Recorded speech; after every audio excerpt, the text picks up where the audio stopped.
하나님 말씀 로마서 7장 7절에서 25절까지 말씀입니다. 로마서 7장 7절에서 25절까지 말씀. 오늘은 9월 15일 수요일 저녁입니다. 9월 15일자 본문 로마서 7장 7절에서 25절입니다.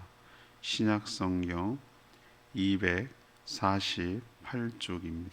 교독하겠습니다. 그런즉 우리가 무슨 말을 하리요? 율법이 죄냐? 그럴 수 없느니라. 율법으로 말미암지 않고는 내가 죄를 알지 못하였으니 곧 율법이 탐내지 말라 하지 아니하였더라면 내가 탐심을 알지 못하였으리라. 그러나 죄가 기회를 타서 계명으로 말미암아 내 속에서 온갖 탐심을 이루었나니 이는 율법이 없으면 죄가 죽은 것임이라. 전에 율법을 깨닫지 못했을 때에는 내가 살았더니 계명이 이름에 죄는 살아나고 나는 죽었도다. 생명에 이르게 할 그 계명이 내게 대하여 도리어 사망에 이르게 하는 것이 되었도다. 죄가 기회를 타서 계명으로 말미암아 나를 속이고 그것으로 나를 죽였는지라. 이로보건대 율법은 거룩하고 계명도 거룩하고 의로우며 선하도다. 그런즉 선한 것이 내게 사망이 되었느냐? 그럴 수 없느니라. 오직 죄가 죄로 드러나기 위하여 선한 그것으로 말미암아 나를 죽게 만들었으니 이는 계명으로 말미암아 죄로 심히 죄되게 하려 함이라. 우리가 율법은 신령한 줄 알거니와 나는 육신에 속하여 죄 아래에 팔렸도다. 내가 행하는 것을 내가 알지 못하노니 곧 내가 원하는 것은 행하지 아니하고 도리어 미워하는 것을 행함이라. 만일 내가 원하지 아니하는 그것을 행하면 내가 이로써 율법이 선한 것을 시인하노니 이제는 그것을 행하는 자가 내가 아니요 내 속에 거하는 죄니라. 내 속 곧 내 육신에 선한 것이 거하지 아니하는 줄을 아노니 원함은 내게 있으나 선을 행하는 것이 없노라. 내가 원하는 바 선은 행하지 아니하고 도리어 원하지 아니하는 바 악을 행하는도다. 만일 내가 원하지 아니하는 그것을 하면 이를 행하는 자는 내가 아니요 내 속에 거하는 죄니라. 그러므로 내가 한 법을 깨달았노니 곧 선을 행하기 원하는 나에게 악이 함께 있는 것이로다. 내 속사람은 하나님의 법을 즐거워하되 내 지체 속에 한 다른 법이 내 마음의 법과 싸워 내 지체 속에 있는 죄의 법으로 나를 사로잡는 것을 보는도다. 오라, 나는 공고한 사람이로다. 이 사망의 몸에서 누가 나를 건져내랴. 우리 주 예수 그리스도로 말미암아 하나님께 감사하리로다. 그런즉 내 자신이 마음으로는 하나님의 법을 육신으로는 죄의 법을 섬기노라. 아멘. 율법은 죄가 무엇인지 깨닫게 하는 것이니 그 자체가 나쁜 것은 아닙니다. 그러나 내면에 있는 죄는 율법을 악용해서 우리가 죄를 짓도록 계속 부추기고 더 심한 죄를 짓게 만듭니다. 우리가 선을 행하기를 원하지만 죄는 원하지 않는 악을 행하도록 이끌죠. 내면에는 마음의 법과 죄의 법이 서로 싸우고 있는데 때로는 죄의 법이 우리를 이기고 다스릴 때가 있습니다. 사도 바울은 이런 자신의 모습을 공고한 자라고 말하며 탄식했습니다. 그러나 절망의 끝은 희망의 시작입니다. 하나님이 이런 자를 우리를 구원하여 주시고 성령으로 인도하시기 때문입니다. 오늘 질문은 성도의 실존, 성도의 실존은 무엇입니까? 먼저 7절에서 13절까지 말씀입니다. 율법 때문에 자신의 죄가 선명하게 드러났습니다. 어제 묵상한 대로 율법을 과거에 나쁜 남편으로 묘사하니까 율법이 악한 것이라고 생각할 수가 있습니다. 그러나 그렇지 않습니다. 율법도 선하신 하나님이 만드신 거라고 말합니다. 그렇지만 율법은 양면성이 있습니다. 죄가 무엇인지 알려주는 기능도 있지만 죄를 지은 사람을 정죄하고 또 고발하는 그런 기능도 있습니다. 문제는 우리 안에 내면에 남아있는 죄악의 성품입니다. 옛 자아라고도 불리는 것은 율법을 통해 죄가 무엇인지를 알려주었음에도 불구하고 오히려 그것을 악용해서 죄를 더 짓게 만드는 통로로 사용하고 있습니다. 8절에는 표현대로 율법 자체는 선하고 옳지만 계명 문구를 통해 죄가 우리 안에 들어오도록 만드는, 타고 들어오게 하는 통로가 되어버리고 말았죠. 그리고 자신의 죄가 더욱더 선명하게, 무엇이 뚜렷한 죄인지, 내가 어떤 죄를 저했는지를 더 분명하고 선명하게 드러나도록 만들어 버렸습니다. 다시 말해 죄가 더 죄가 되도록 만든 것이죠. 율법 자체는 선하지만 죄 아래 팔려 있는 성도에게 율법은 아무런 능력을, 구원에 관한 한 능력을 발휘하지 못하는 셈입니다. 이것이 바로 성도가 처한 실존이에요. 그러니까 결론이 뭐죠? 율법으로는 안 된다는 거예요. 율법이 악한 것은 아니에요. 하나님이 시내산에서 모세를 통해 주신 것이고 악한 게 아니에요. 용도가 있어요. 그렇지만 율법이 구원을 가져오느냐? 그렇지 않다는 거예요. 율법은 죄가 무엇인지를 깨닫고 고발하는 기능은 있지만 그 율법이 우리에게 의로움을 주고 율법이 우리에게 구원을 주는 것은 아니라는 거예요. 이것을 우리가 정확하게 알고 있어야 되는 것이죠. 오히려 그 율법 때문에 내가 죄가 더 분명하게 드러나고 더 많은 죄를 짓게 만들고, 죄가 아니었던 것이 율법 때문에 그것이 죄라는 것을 깨닫게 되고, 오히려 그것을 피하고 교묘하게 하려다 보니까 또 다른 죄를 짓게 만들고, 이렇게도 걸리고 저렇게도 걸리고, 이리 깨지고 저리 깨지고 하는 그 사도 바울의 모습이, 정직한 고백이 우리의 그의 처한 실존이에요. 우리가 지금 처하고 살아가는 인간의 진짜 본 모습이라고 할 수가 있는 것이에요. 두 번째 얘기는 14절에서 20절까지 말씀입니다. 내 속의 죄는 원치 않은 일을 하도록 만든다는 것. 내 속의 죄는 원치 않은 일을 하도록 만든다는 것. 이게 우리가 처한 두 번째 실존이에요. 사도 바울은 자신이 겪고 있는 내면의 갈등을 통해서 성도가 처한 실존을 지금 설명하고 있습니다.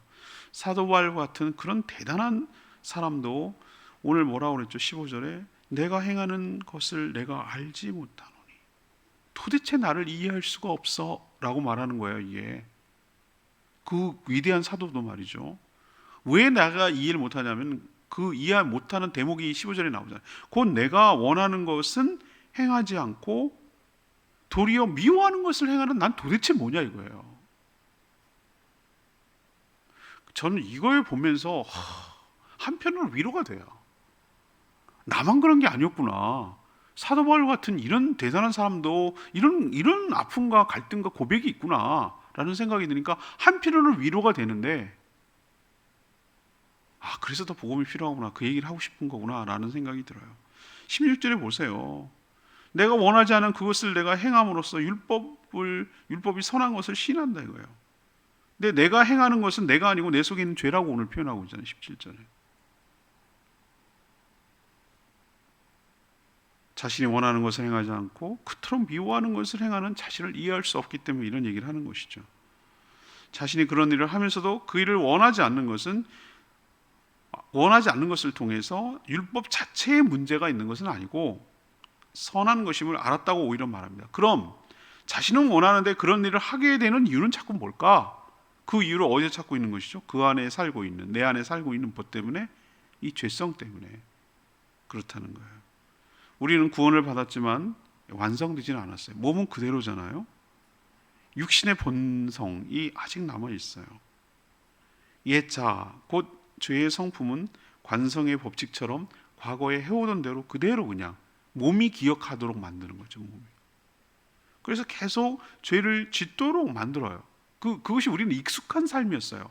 죄를 짓고 살아오는 것이 너무너무 익숙하게 아주 자연스러웠어요. 우리는 거듭나서 그것을 오히려 그렇지 않게 살려고 하는 것이 오히려 어색할 때가 있어요. 그것을 거부하고 그것을 싫다고 하고 그걸 노라고 하고 이렇게 사는 것이 오히려 낯설어요. 아주 그 전까지만 해도 아주 거짓말을 밥 먹듯이 하고 아주 능청스럽게 하고 남 속에 먹어도 하나도 가책도 안 느끼고 그렇게 해도 전혀 문제가 없었어요. 근데 거듭나서 이제는 그렇게 아니라는 걸 알고 그렇게 살지 말라고 끄집어냈다는 걸 알아요. 아는데도 여전히, 알지만 여전히 그 옛 습관 못 버리고 옛 버릇 못 버리고 그대로 또 하는 거예요. 이런 자신을 지금 사도 바울이 한탄하고 있는 거예요. 한탄하고 있는 거예요. 사도 바울만 그런 게 아니라 우리 모두가 그래요. 이게 바로 성도가 처한 실존이에요. 왜 자신은 똑바로 살고 싶은데 마음대로 되지 않는지 그 이유를 지금 설명하고 있는 거예요. 뭔가 언밸런스한 거예요. 안 된 거예요. 완성이 안 된 거예요. 여러분 그 느낌 아시겠어요? 내용물, 컨텐츠, 내용, 영은 새롭게 바뀌었는데 그 담는 그릇이 아직 옛날 그대로예요. 그래서 문제예요. 새 술은 새 부대에 담아야 되는 거예요. 우리가 왜 부활의 몸을 기다린가 하면은 이제는 이 구원받은 영혼이 정말 새로운 몸으로 해야 이제 그게 맞는 거예요. 맞아요. 맞아야 이제는 죄를 지을래야 지을 수도 없는 존재가 되는 거예요. 그때 가면은 거룩한 존재가 되는 거예요.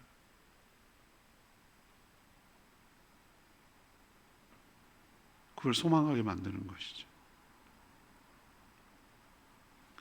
오늘 세 번째는 21절에서 25절까지 말씀, 자신에 대한 깊은 탄식은 희망의 시작이 됐어요. 사도 바울은 자신 내면을 통해 한 가지 깨달았습니다. 21절에 그렇게 고백하죠. 자신의 내면에는 선을 행하기를 원하는 자아도 있고 또 악이 함께 공존하고 있다는 거예요. 이 두 인격체인가? 이 사람이 완전히 다중인격자야? 그런 개념은 아니에요. 자신의 속사람, 거듭난 새로운 피조물인 속사람은, 영혼은 하나님의 법칙을 즐거워하며 그렇게 살기를 원해요. 이것도 사실이에요.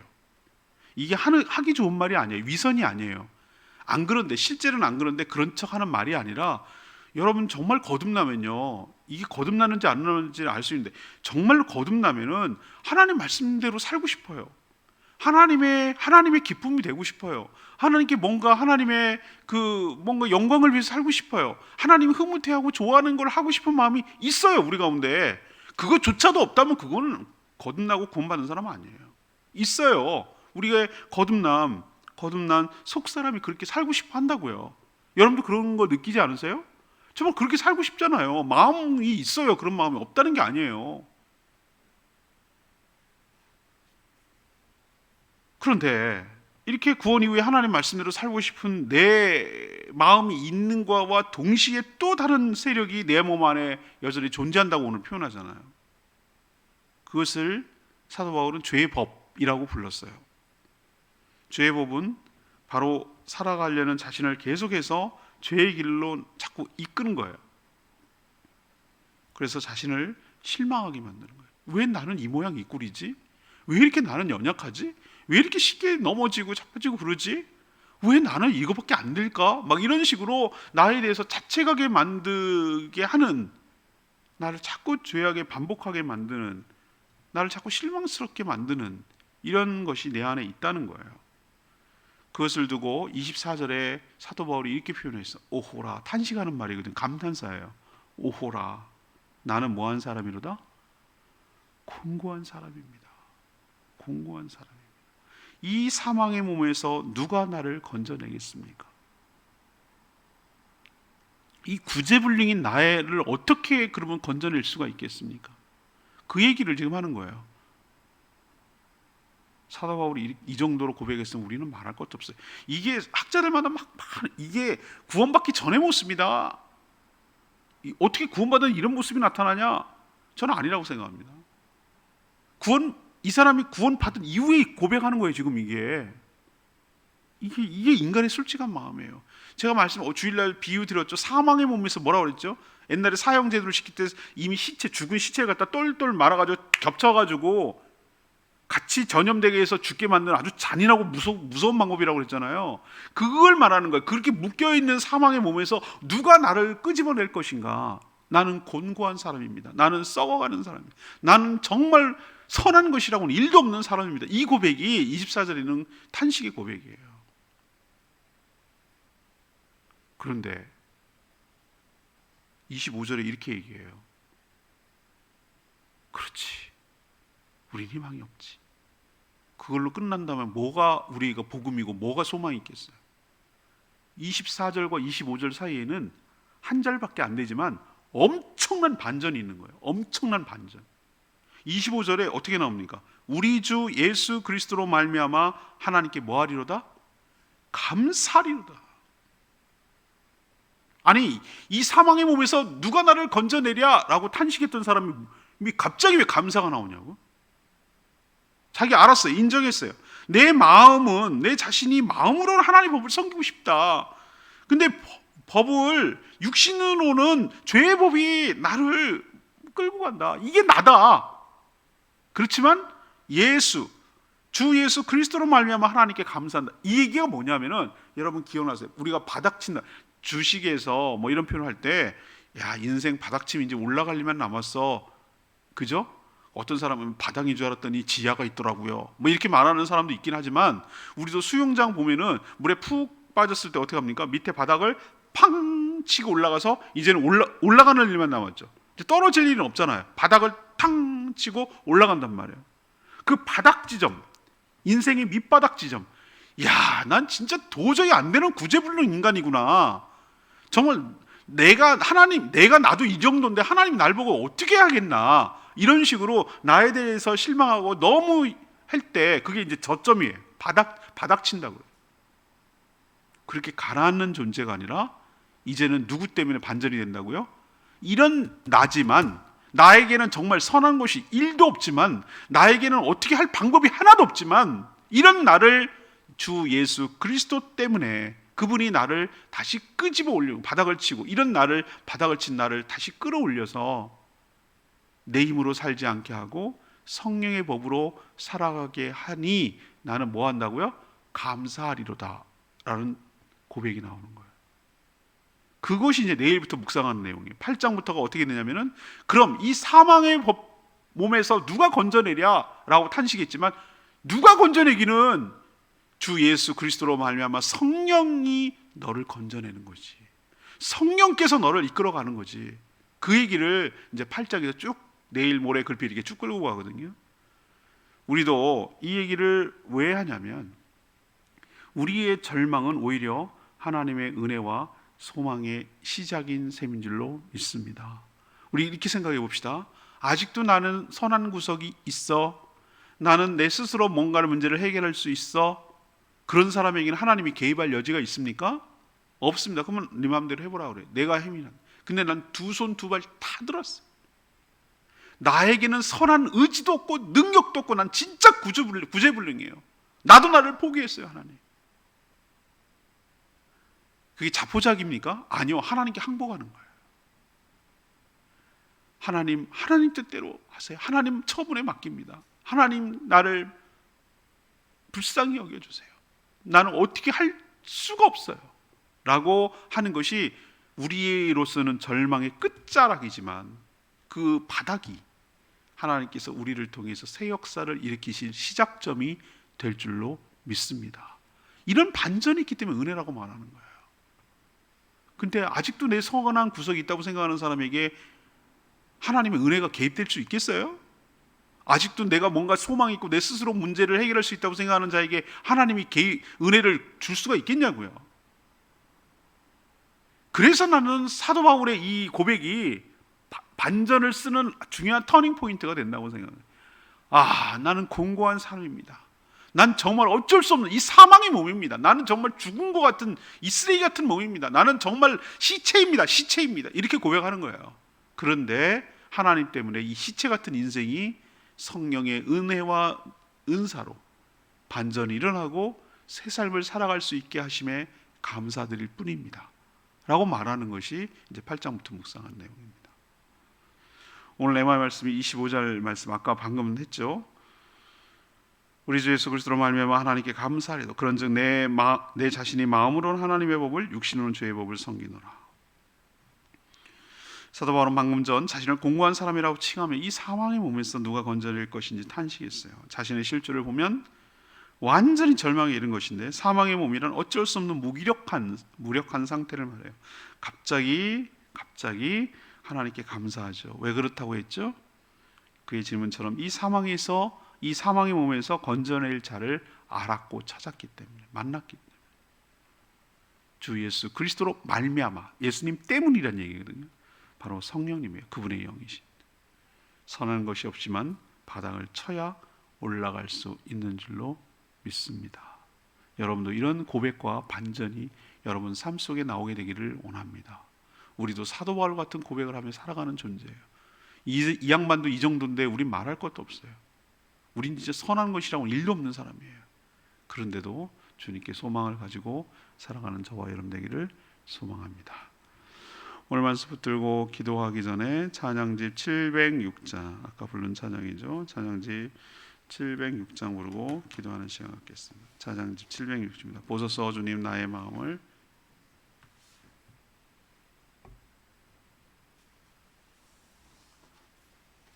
찬양집 706장 주님 마음 내게 주소서. 오늘 말씀 생각하며 찬양 부르겠습니다. 보소서 주님, 보소서 주님, 나의 마음에 선한 것 하나 없습니다.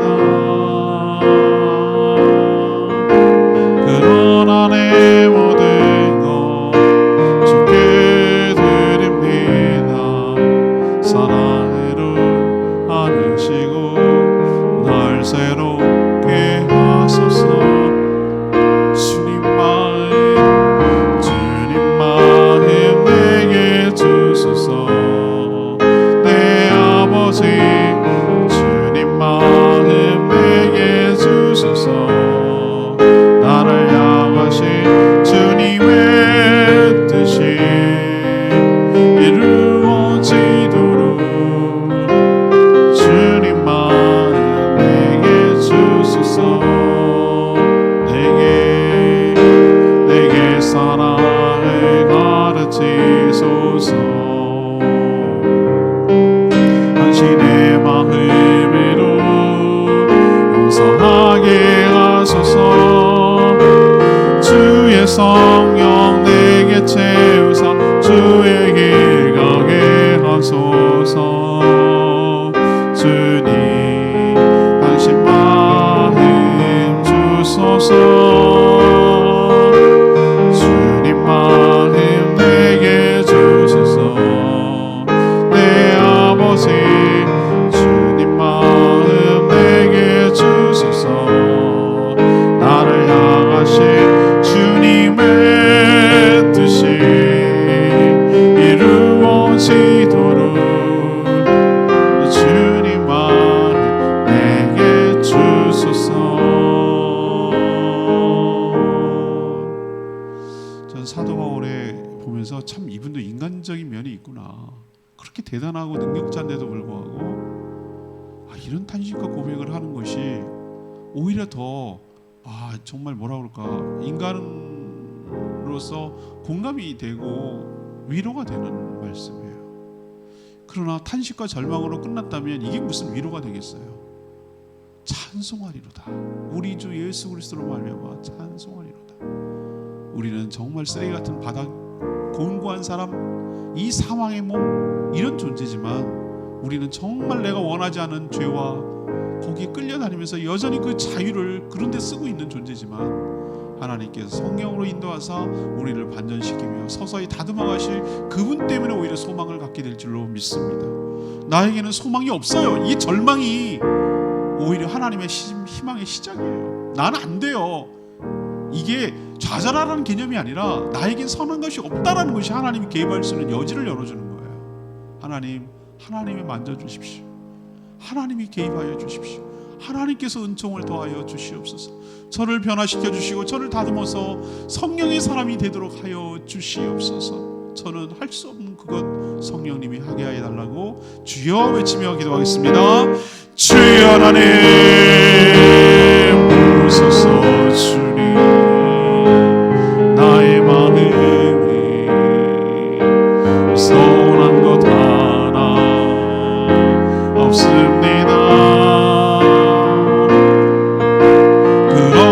내 모든 것 주께 드립니다.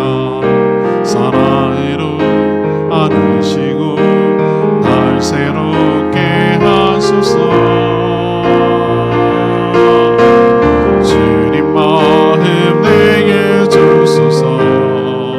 내 아버지 주님 마음 내게 주소서. 나를 향하신 주님의 뜻이 이루어지도록 주님 마음 내게 주소서. 내게 사랑을 가르치소서. 당신의 마음으로 용서하게 하소서. 주의 성령 내게 채우사 주의 길 가게 하소서. 주님 당신 마음 주소서. 주님 마음 내게 주소서. 내 아버지 주님 마음 내게 주소서. 나를 향하신 주님의 뜻이 이루어지도록 주님 마음 내게 주소서. 하나님, 저희가 어떤 실존에 처해 있는지 알려주셔서 감사합니다. 왜 이렇게 신앙생활이 마음대로 되지 않는지, 내 마음대로 되지 않는지 알게 해주셨습니다. 저희도 마음으로는 정말 하나님의 뜻에 순종하고 정말 살고 싶습니다. 그런데 그런 마음처럼 잘 되지 않을 때가 많습니다. 오히려 더 죄 가운데 살기에 괴롭습니다. 여전히 우리 안에 죄의 성품이 남아 우리를 죄로 끌고 가려고 합니다. 이런 공고한 저희를 건져 주시옵소서. 사망의 몸에서 완전한 해방을 이루게 하여 주시옵소서. 마음과 몸이 따로 노는 것이 아니라 둘 다 온전히 하나님의 법을 지키며 살게 하여 주시옵소서. 오늘도 간구하는 모든 기도 주님께서 응답하여 주시기를 원하며 예수 그리스도의 이름으로 간절히 기도합니다. 아멘. 오늘 수요 기도회이기 때문에 중보 기도하는 시간 갖도록 하겠습니다. 주보를 보시고